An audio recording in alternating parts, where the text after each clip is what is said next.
जय हिंद दोस्तों, स्वागत है आप सभी का आपके अपने प्यारा से YouTube channel Manu IQ study में। तो दोस्तों, आज के इस वीडियो में हम लोग प्राचीन भारत इतिहास का इम्पोर्टेंट टॉपिक मौर्य काल का ऑब्जेक्टिव देखने वाले हैं। इसमें कुल 50 ऑब्जेक्टिव देखेंगे जो कोई भी गवर्नमेंट एग्जाम हो, जैसे SSC हो गया, CGL, CHSL, CDU, GD हो गया, CPO हो गया, और GK GS से जितना भी ऑब्जेक्टिव आता है एग्जाम में सब आपके लिए लेकर आए हैं। ठीक है दोस्तों, मौर्य काल से एक भी प्रश्न गारंटी कि इससे नहीं छूटेगा। तो आप लोग वीडियो को अंत तक देखिए दोस्तों, और वीडियो पसंद आए तो प्लीज़ वीडियो को लाइक करके चैनल सब्सक्राइब कर लीजिए और नोटिफिकेशन को ऑन कर लीजिए ताकि इसी तरह के वीडियो आपको मिलती रहे। नेक्स्ट क्वेश्चन की ओर बढ़ते हैं दोस्तों। चलिए फर्स्ट नंबर क्वेश्चन की ओर बढ़ते हैं। क्षेमेंद्र की रचना कौन सी है? तो क्षेमेंद्र की रचना कौन सी है दोस्तों? तो बृहद कथा मंजूरी क्षेमेंद्र की रचना है। ऑप्शन नंबर सी इसका राइट आंसर है, ऑप्शन नंबर सी। चलो कहीं फिर से घूमने चलते हैं। ठीक है दोस्तों, नेक्स्ट क्वेश्चन के बढ़ते हैं। अगला हमारा क्वेश्चन है सेकंड नंबर, इंडिका किसकी रचना है? तो आप सभी को लोग पता ही होगा, इंडिका जो है मेगास्थनीज की रचना है। Option number B for Bahubali इसका राइट आंसर हो जाएगा दोस्तों। तो दोस्तों, जितना भी प्रश्न का आपको याद है तो आप लोग कमेंट करिए कितना प्रश्न आता है आपको 50 में से। तो लास्ट में कमेंट करिएगा दोस्तों कितना आपको आता है और कितना और ज़्यादा बेहतर हो सकता है। ठीक है दोस्तों, चलिए दोस्तों सेकंड थर्ड नंबर क्वेश्चन, किस गुप्त शासक को लिच्छवी दोहित्र कहा जाता है? यानी कौन से गुप्त शासक को लिच्छवी दोहित्र कहा जाता है दोस्तों? तो गुप्त को कहा जाता है। ऑप्शन नंबर ए इसका राइट आंसर हो जाएगा, असिस्टिंग ऑफिसर। नेक्स्ट क्वेश्चन के बढ़ते हैं दोस्तों। गुप्त काल में हस्ती सेना का प्रधान को क्या कहा जाता है? तो हस्ती सेना के प्रधान को क्या कहा जाता है दोस्तों? तो 4 का देखते हैं हम लोग, इसका राइट आंसर हो जाएगा महापिलुपति कहते हैं। ऑप्शन नंबर सी इसका राइट आंसर हो जाएगा, ऑप्शन नंबर सी। चलो फिर से कहीं घूमने चलते हैं। नेक्स्ट क्वेश्चन के बढ़ते हैं। नींद में से महिला संत थी, यानी इनमें से मीरा, अंडाला, कायरल या इनमें से सभी कौन महिला संत थी दोस्तों? तो 5 का हो जाएगा इनमें से सभी, इसका राइट आंसर हो जाएगा option number D for Devasena, इसका राइट आंसर हो जाएगा। नेक्स्ट क्वेश्चन के बढ़ते हैं दोस्तों। धम्म की शुरुआत, यानी कह रहे हैं धम्म की शुरुआत किसने की थी? तो धम्म की शुरुआत किसने किया था दोस्तों? तो अशोक ने किया था। ऑप्शन नंबर सी इसका राइट आंसर है। कब किया था दोस्तों? तो कलिंग युद्ध के पश्चात, यानी कलिंग युद्ध के बाद ही धम्म नीति को अपनाया था दोस्तों। ठीक है दोस्तों, इसका राइट आंसर हो जाएगा option number C. Next question के बढ़ते हैं। नेक्स्ट क्वेश्चन है, समुद्रगुप्त की तुलना किस यूरोपीय शासक से की जाती है? तो समुद्रगुप्त की तुलना नेपोलियन से की जाती है। Option number B for Bahubali, इसका राइट आंसर हो जाएगा 7 का, option number B. Next question के बढ़ते हैं। मौर्य वंश का संस्थापक कौन था? तो मौर्य वंश का संस्थापक चंद्रगुप्त मौर्य था दोस्तों। ऑप्शन नंबर ए इसका राइट आंसर हो जाएगा, option number A. Next question के बढ़ते हैं। चंद्रगुप्त की मृत्यु कहाँ हुई थी?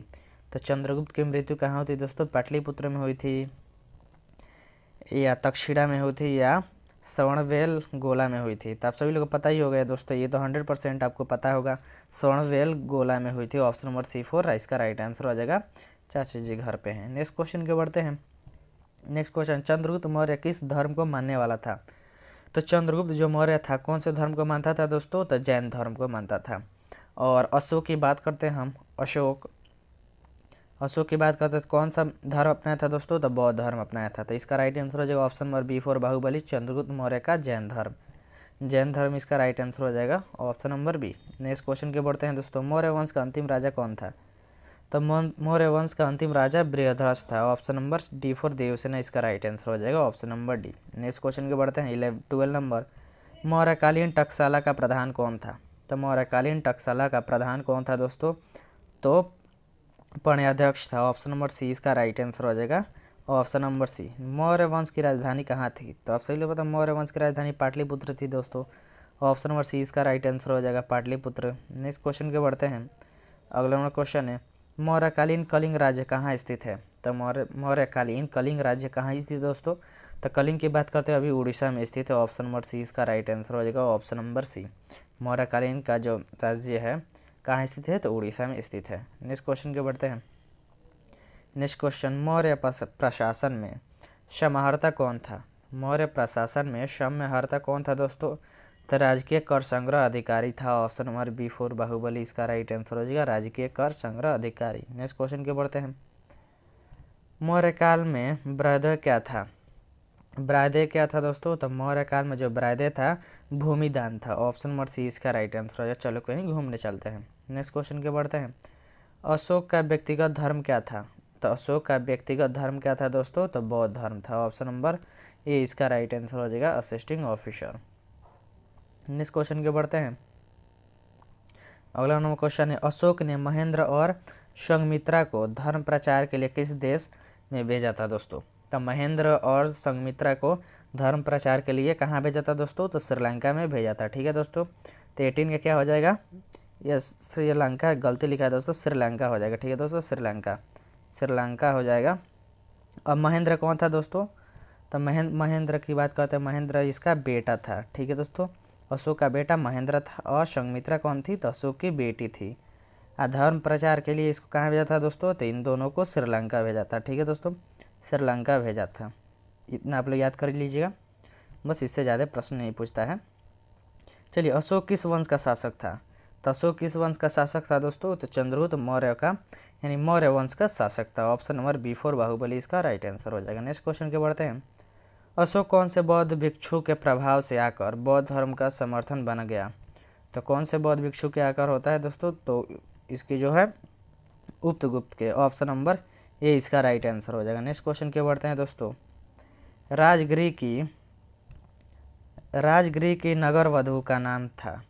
तो नगर वधु का नाम राजगृह क्या था दोस्तों? तो सालवती था। ऑप्शन नंबर D4 देवसेना इसका राइट आंसर हो जाएगा। नेक्स्ट क्वेश्चन के बढ़ते हैं। किसने लिखा वास्तविक सुकर्म वह है जिससे प्रजा सुखी तथा प्रसन्न होती है? तो 22 का क्या हो जाएगा? तो कौटिल्य ने कहा था दोस्तों। ऑप्शन नंबर D इसका राइट आंसर है। कौटिल्य का एक और नाम है दोस्तों, तो कौटिल्य को क्या जानते हैं? चाणक्य के नाम से भी जाना जाते हैं। ठीक है दोस्तों, चाणक्य और एक और विष्णुगुप्त। ठीक है दोस्तों, विष्णुगुप्त के नाम से भी जानते हैं। इससे भी प्रश्न पूछते हैं, तो आप लोग याद कर लीजिएगा। नेक्स्ट क्वेश्चन के बढ़ते हैं। चंद्रगुप्त मौर्य के काल में कलिंग की राजधानी कहाँ थी? तो कलिंग की राजधानी कहाँ थी दोस्तों? तो तोशाली थी। ऑप्शन नंबर C इसका राइट आंसर हो जाएगा। 23 का ऑप्शन नंबर C। आर्यभट्ट कहाँ का वासी था?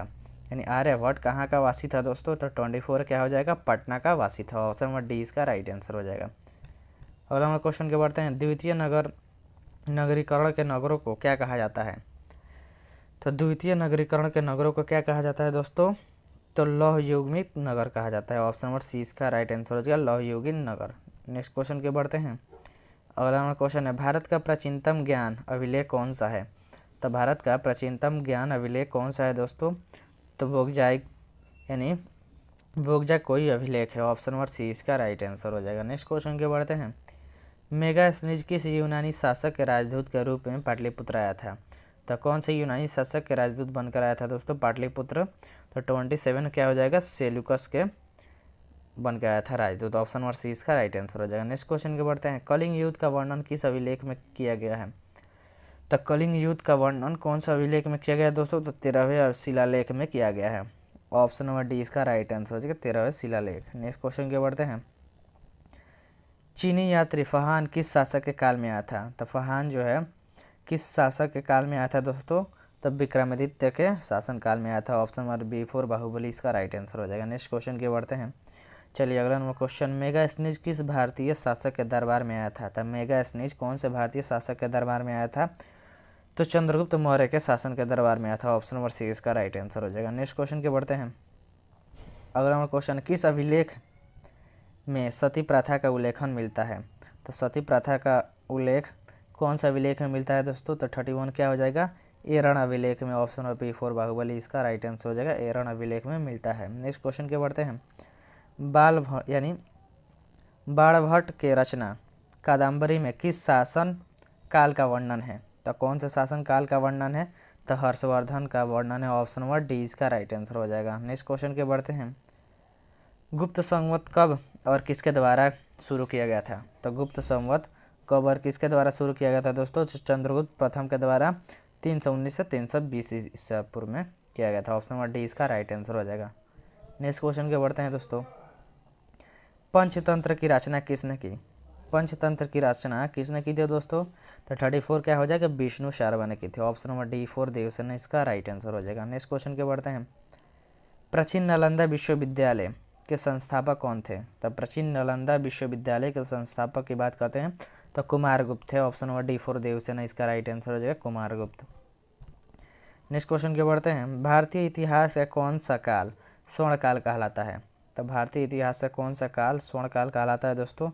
तो ऑप्शन की बात करते हैं। ऑप्शन में देखते हैं दोस्तों, मौर्य काल या गुप्त काल या मुगल काल या अंग्रेज काल। तो स्वर्ण काल कहा जाता है गुप्त काल को। ठीक है दोस्तों, ऑप्शन B4 बाहुबली इसका राइट आंसर हो जाएगा गुप्त काल। नेक्स्ट क्वेश्चन के बढ़ते हैं। अर्थशास्त्र में कितने प्रकार के विवाहों का उल्लेख है?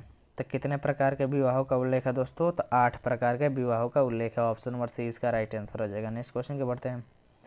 अर्थशास्त्र की रचना कब और किस अर्थशास्त्र की रचना कब और कब हुई थी?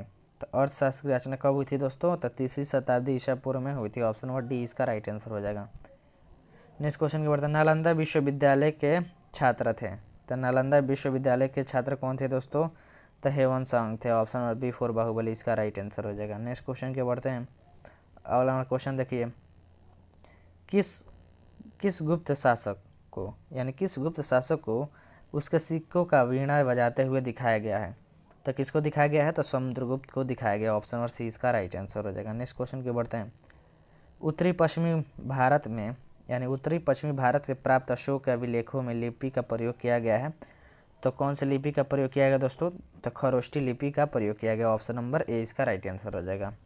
नेक्स्ट क्वेश्चन के बढ़ते हैं दोस्तों। अशोक के कुल कितने अभिलेख अभी तक प्राप्त हुए हैं? तो अशोक के कुल कितने अभिलेख अभी तक प्राप्त हुए हैं दोस्तों? तो कुल 44 अभिलेख अभी तक प्राप्त हुए हैं। ऑप्शन नंबर D4 देवसेना इसका राइट आंसर हो जाएगा। नेक्स्ट क्वेश्चन के बढ़ते हैं। अशोक द्वारा प्रचारित बौद्ध धर्म कहाँ प्रचलित हुआ था?